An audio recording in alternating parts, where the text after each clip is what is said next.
We're radio professionals. We're radio professionals. Are we recording? Yeah, Made in a lab. Gilles de Rais. It's actually Gilles. Well, no, I get it all over the place. Oh no! I get it all over the place. Wait, we got the name wrong? Because then I heard that not only is it not Gilles, it is Gilles, but actually Gilles. I've heard that you're supposed to add the S too. No, that doesn't make any sense. They'll say whatever they want. That doesn't make any sense that you would add the S, because every other fucking French pronunciation thing that I've been told has been totally and completely wrong. That's it's like oh yeah, Gilles. What's that supposed to be? Oh, G. Gilles. It's Gilles technically, but what did the hottest woman that you guys researched say it as?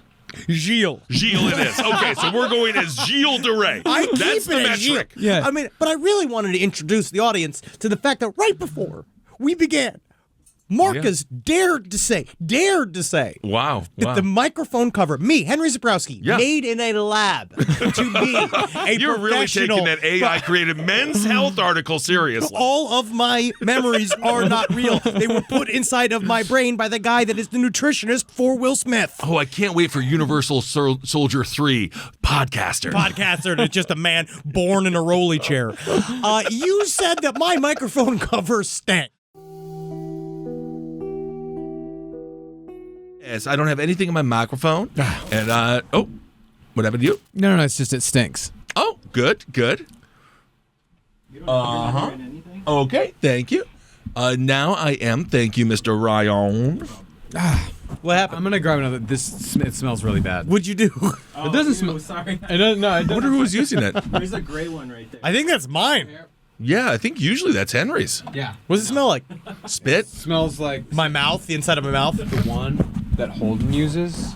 I smelled it the other day. Trying to recording the thing for Why would you never do I that? didn't smell it. I just I went in. Mine doesn't smell. I went in to use it. Yeah, Henry and Holden. They the spit. Ones that they spit. They're fucking. That's theater. Oh, it smells. Your microphone It cover, it stank. And then you dare to say, because I'm a fervent performer, I am the Billy Mays of this show. And then you're saying that it's because of my performance style. It's the spit. It's just the spit. It It's- stays on there. It's the incredible amount of spit that both you and Holden McNeely produce when you perform on a podcast. Live because performers. You're both you're our theater performers. You ain't spitting, you ain't acting. The spit guard that Holden McNeely don't uses, know. I had to use it the other day. I accidentally sniffed it and I gagged. He gagged. How do you think his fucking wife feels? Well, we don't How do you want to think talk his about child that. feels? Welcome to the last podcast. On the left, everyone, Ben hanging out with Marcus, and of course, Henry. I am really excited to get to this episode. I think there's going to be a lot of blood. The child murder, that's what you're excited for? Uh-huh. No, I'm excited to learn more about world history. Yeah. Isn't that exciting? And Marcus, I hope you tie it back a little bit to America, because I heard some theories being kicked around in the kitchen last night. Marcus has his own version of a red-eyed 3 a.m. deep rabbit hole that I think is very good. Man, if you just think about it for a second. Just put your perspective goggles on for a second. All right. Whoa, that's a weird goggle. Yeah, I fucking see it now, bro. All right, Gilles de Rais, part 2. All right, so we're going Part two. So we're going We're going with the most beautiful woman pronounced it as, because that's our best chance. When you meet a beautiful woman, we assume they all talk with each other, and they all go by Gilles. All right. Also, I think Gilles is, if you're a lady, Gilles. Oh, I'm having a date with Gilles. Gilles is As coming opposed over to tonight. Gilles, who sounds like he should be, I don't know, fluffing your underwear or But something. it does sound like, unfortunately, for some reason, Gilles cut our date off tonight because he wanted to meet my daughter. Oh, my goodness. Let's get on with it. So when we last left Gilles de Rais, he and Joan of Arc were on their way to the French city of Orleans to free it from the hated English in one of the pivotal battles in the third phase of the 100 Years' War. And I was thinking about this earlier. This series will probably at the end be close to 9.5 hours long, spread out over several periods. Yeah. So this entire series is very similar to the 100 Years' War. Which was, of course, 116 years over 3 distinct periods. And I won't ever let anyone ever once forget that. very good. Now, for the first part of this episode, Gilles de Rais will seemingly be somewhat of a footnote of history.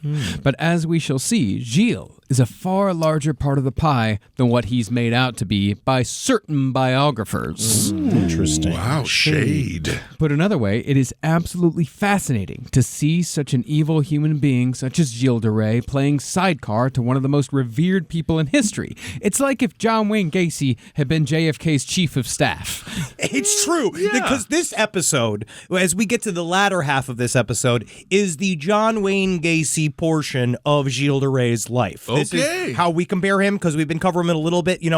Last time we called him Ted Bundy meets Harvey Weinstein meets Jared Fogle. Ooh. So this is like, he is somewhere between it. This is the Jared Fogle sandwich lord time period where, because what are you going to do with all that sandwich money? Absolutely. You've got to do something with it, like destroy your entire lives and the lives of people around you. Yes. Yeah. But concerning the Battle of Orleans, French commanders believed that French forces were going to arrive at Orleans for a long siege because the English were well fortified and had no reason to come out and fight.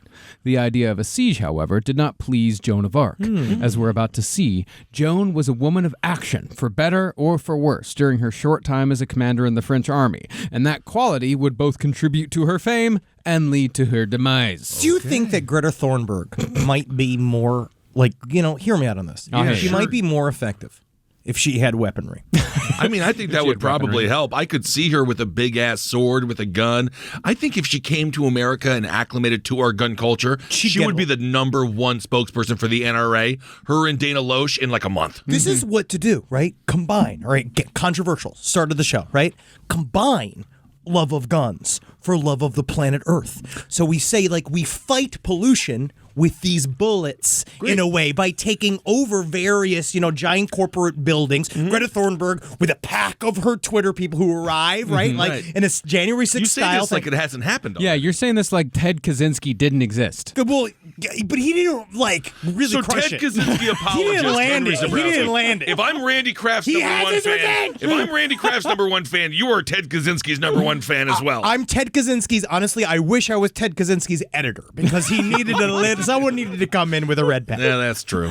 Well, Joan, she figured that when she arrived to Orleans, her men were well fed and morale was high. So what better time to attack than immediately, while God was still on everyone's side? God's here now, man. Sweet, but God will flip at any moment. Any moment. He will. That's why you got to act now. Absolutely. The problem was that the Loire River was too low. Therefore, the French army couldn't send barges full of heavily armored men across. But miraculously, as it would happen often with Joan of Arc, as it's put down in historical record, the wind changed and the water level rose, making the crossing not only possible, but almost incontestable because of the seemingly divine circumstance. And isn't that something that meteorology has taken away from us?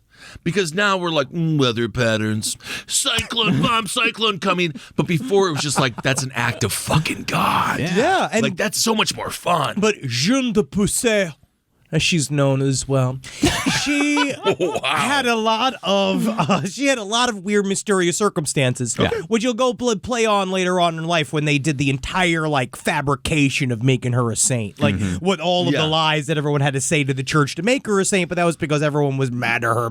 We'll see what happens to her in this episode. I mean, also weather does change. Yeah, so weather does change. A bit of luck can change a lot of fortune. It really can. And Joan had a lot of luck a lot of the time. Okay. But she entered Orleans to meet an excited populace, while Gilles de Rais returned to the city of Blois for more supplies. Now, more croissants. And you gotta get foie gras. They gotta get a couple of house wines. And then you gotta stop, smoke a cigarette. Yeah. Oh yeah. It's hard to do. Running errands in France is a long process. I love a good house wine. Now, Joan's reputation had preceded her, and when she entered the city, people lost their minds because this was pretty much as close as they were ever going to get to meeting an angel on Earth. Wow. This, however, was only in the outer ring of the city, as the English fortifications were deeper in. Sure, yeah, always. So, Absolutely. The English fortifications are always real deep. Oh, absolutely. So, while the more experienced commanders had taken Joan's lead in at least entering Orleans, they refused to attack the English fortifications until Gilles de Rais returned with supplies. And so, Joan toured the English battlements and called on them to surrender to her and God. She just roasted them. Yeah. Yeah, so she just went on like a mini tour? Yeah, well, touring the battlements means she walked around and she said, "Fuck yeah, come out! Come out! God is here! God is here! God's sword shall strike you down! Sweet! My hymen's the strongest hymen in Europe. Strongest hymen of all time. Her hymen was so strong it broke the horse's back. Who's made in a lab? Made in a lab.